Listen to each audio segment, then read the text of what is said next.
Greetings, saints, greetings, wherever you are, in the wonderful name of our Lord Jesus Christ. I want to take this time to greet and to welcome you once again this morning in Jesus' name. Welcome to this wonderful program that we are calling the Morning Motivation.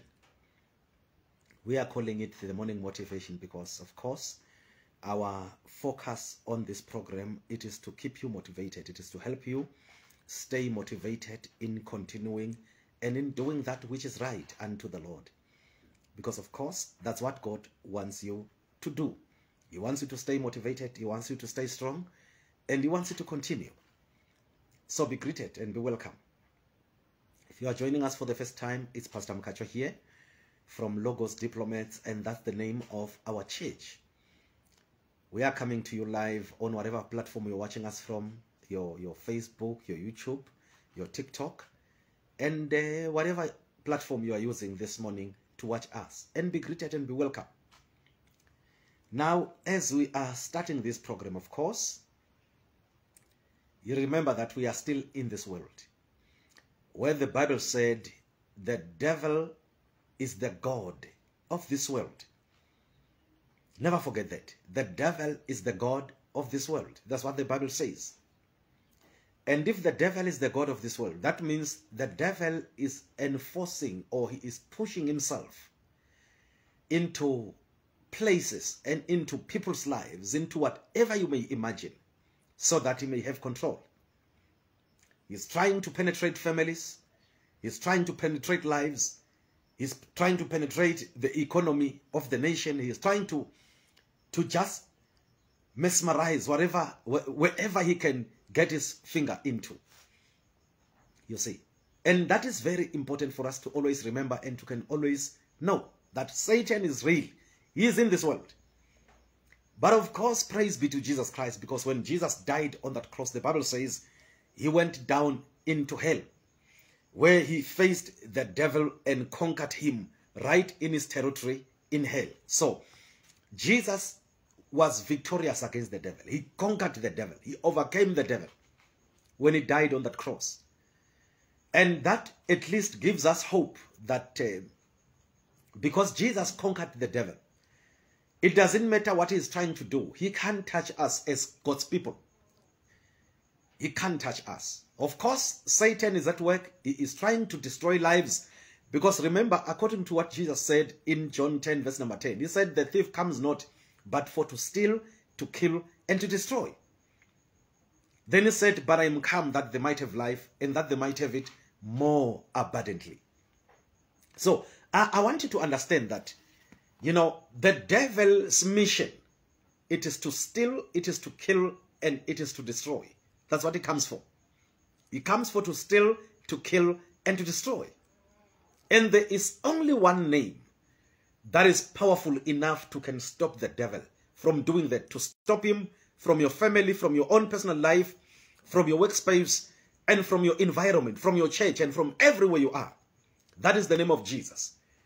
Jesus' name is the only powerful name that stops the devil, that neutralizes the devil, that stops his operations and his works upon the lives of people.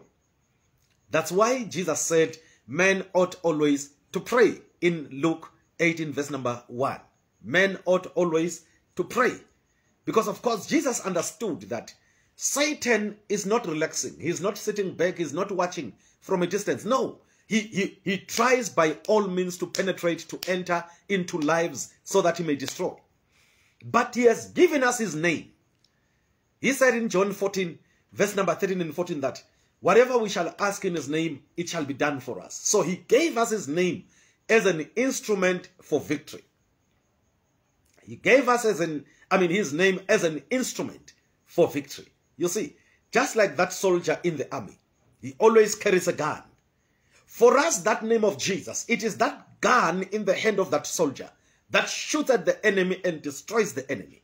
So the name of Jesus for us is our instrument. It is our weapon that we use against the devil. It does not matter what the devil does or tries to do against us. The name of Jesus is always our defense. It is always our weapon. It is our instrument of victory. We use that name to be victorious. And I want you to understand that this morning, that, it doesn't matter what the devil does or says. You have the name of Jesus at your disposal. Use that name. Praise the Lord. Use that name. It is the most powerful name in the whole world. Use it. Don't watch situations, happening in your life, in your family, and everywhere you are, and you are just quiet about it. No, don't do that.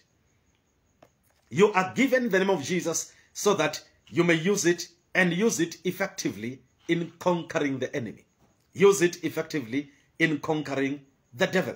Because, of course, that's what Jesus wants you to do. I want to quickly read a scripture for you so that I may pray for you. In the book of Matthew, chapter number 18. Matthew, chapter number 18 and verse number 6, maybe with verse number 7. Now, I want to quickly give you something that I believe it is going to help you to be free in your Christian life. Now, let me read. Matthew 18, verse number 6. But whoso shall offend one of these little ones, which believe in me, it were better for him that a millstone were hanged about his neck, and that he were drowned in the depth of the sea. Wow, what a statement. What a statement. Jesus says, whosoever is going to offend one of these little ones who believe in me. What does he mean by offense?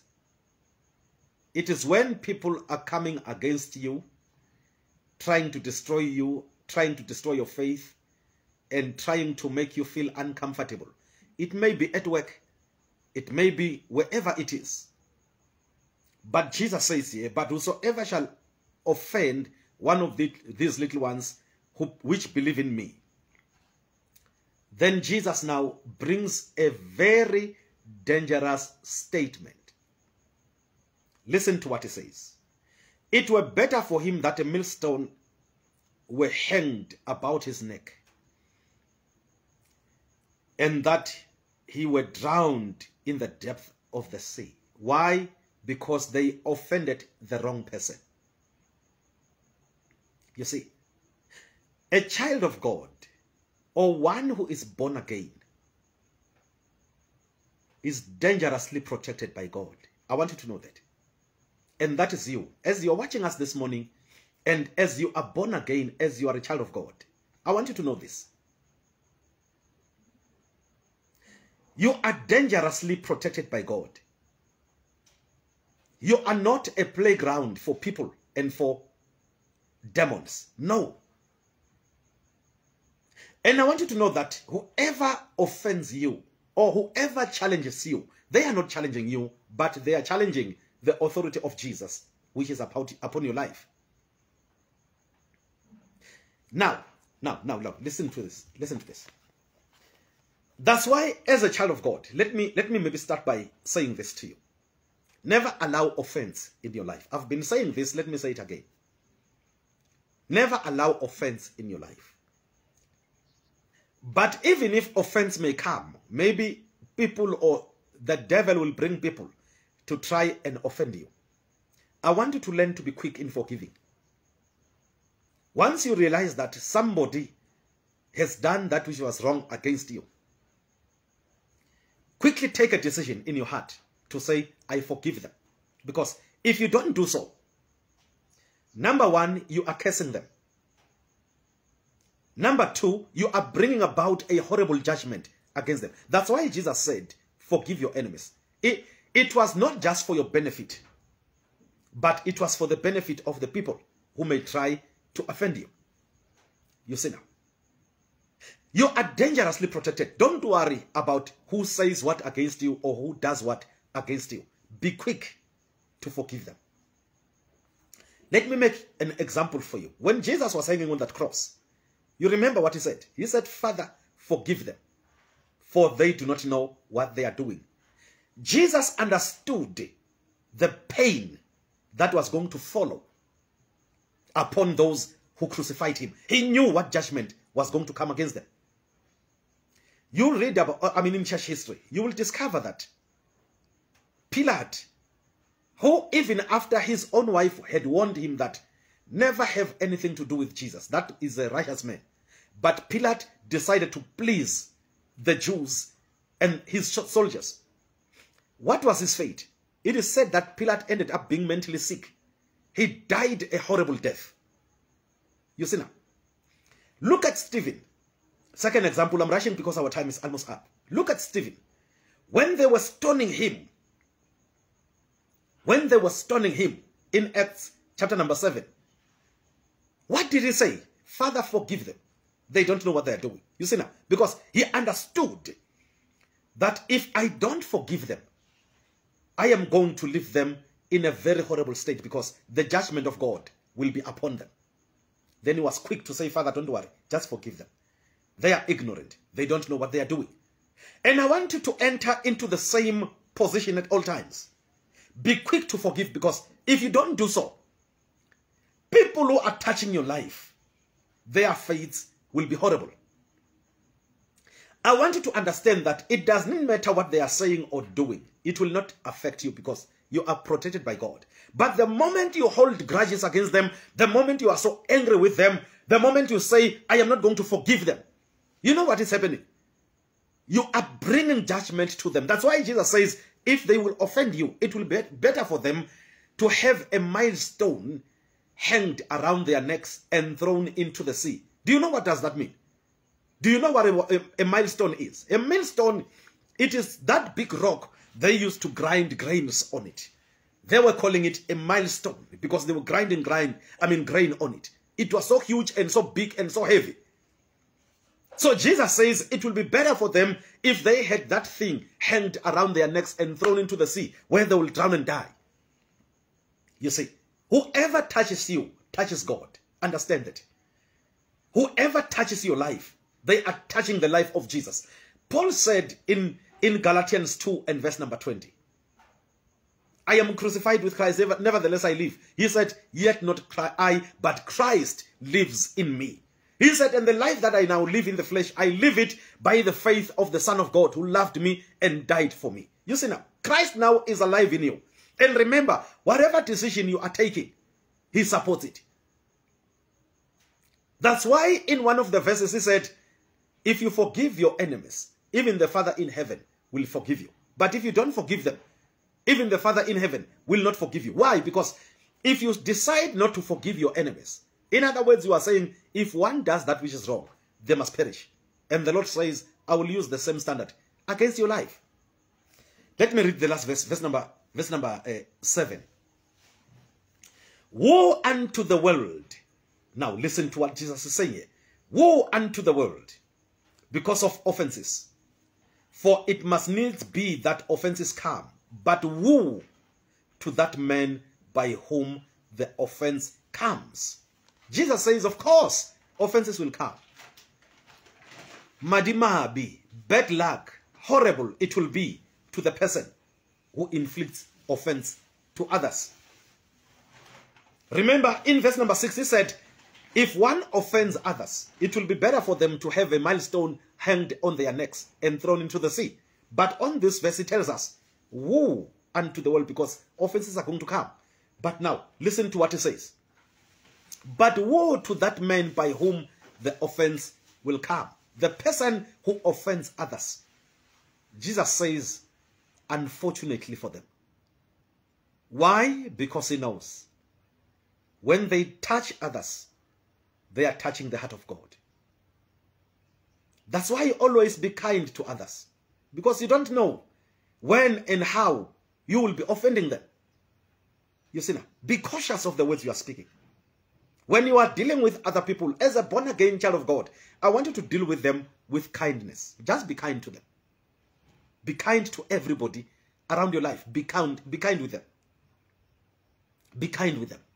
Never be the cause of offense. Rather be a cause of joy, of happiness, of encouragement to others. You see now. And that's what the Lord wants you to do.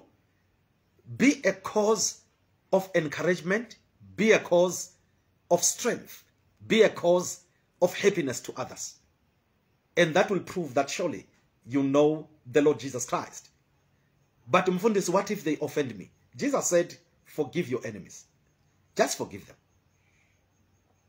Others are used by Satan because, of course, he wants them to die. That's why they end up offending you. They don't know. Satan uses them. He sets a trap against them. He wants to kill them. And he knows the shortest way to do so is when they offend those who are born again. You see now? That's why he sends them your way. So, just forgive them. Just like Stephen, as they were throwing stones at him, he said, Father, forgive them. Just like Jesus, as they crucified him upon that cross, he said, Father, forgive them.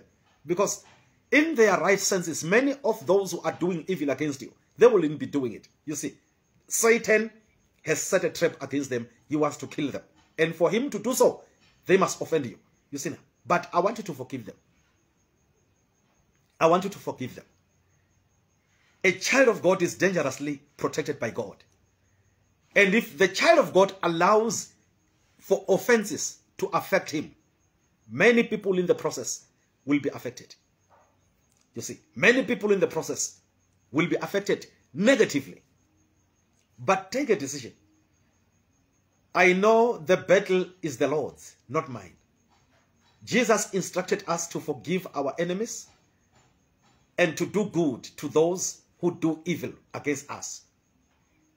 And when we do so, we are giving them an opportunity of hearing the gospel one day, of being saved, of being born again one day. I want you to do that.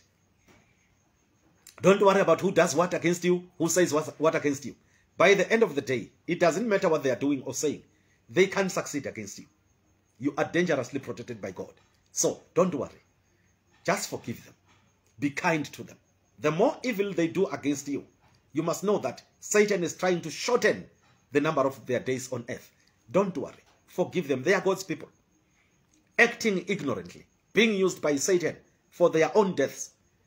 So never act like them. Just forgive them. Hallelujah. Just forgive them. And the more you are doing so, the Lord will be using you to give them an opportunity of seeing on what true life is all about. You are greater than whatever Satan is doing. You are greater than the offenses coming against you. Be kind. Be good. Forgive them. Hallelujah. Just forgive them. God bless you. Our time, unfortunately, is up. I want to quickly say a word of prayer for you. Our time is up. Father, in the name of Jesus, I thank you so much for every one of your children who are watching us this morning. I pray that you are going to give them strength to forgive their adversaries. Give them that strength to do so. I pray that they are not going to walk in offense. Rather, they are going to walk in forgiveness. They are not going to hold grudges against anyone, but they are going to love their enemies. According to your word. In Jesus' name. Bless them. As they are starting their day wherever they are, I pray that the blessing of the Lord is upon them. The Spirit of God is at work upon them. The glory of God is revealed upon them. And I pray that whatever they are going to be doing this day, those at work, they are going to shine for you. Because they are going to excel. They are going to do beyond what is expected of them. In Jesus' name. Bless them. Let your glory be revealed upon them. Let the covering of the Holy Ghost be upon them. In Jesus' name. They are untouchable, for they are protected by heaven. In the name of Jesus. No devil, no demon shall have access to their finances, to their health, and to their social lives, to their marriages. Father, I pray that they are covered by the blood of Jesus Christ.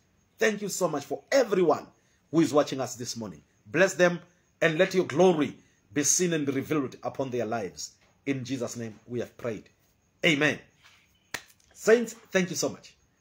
Thank you for joining us. Thank you for being a part of this ministration this morning. May the Lord richly, richly bless you. We are coming back again tonight, exactly 7 o'clock p.m. Last night we had a load reduction. We couldn't come. But tonight, definitely, we shall be live. Never miss our program tonight. 7 o'clock, exactly tonight. We are on our moment of glory at that hour. So, just 1 hour of God's word, of God's teachings. Make sure never to miss it. Praise the Lord. Thank you so much.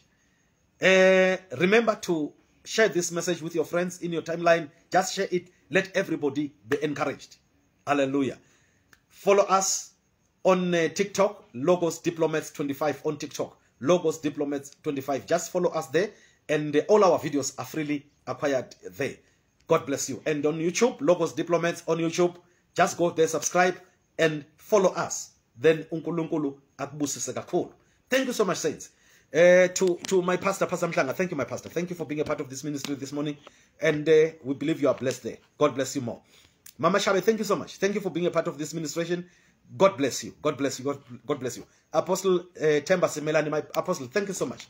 Thank you for joining us again this morning. uNkulunkulu akubusise kakhulu. Hallelujah. And every one of you who are part of this ministration, God richly, richly bless you. Have a winning day wherever you are. In Jesus' name. Amen.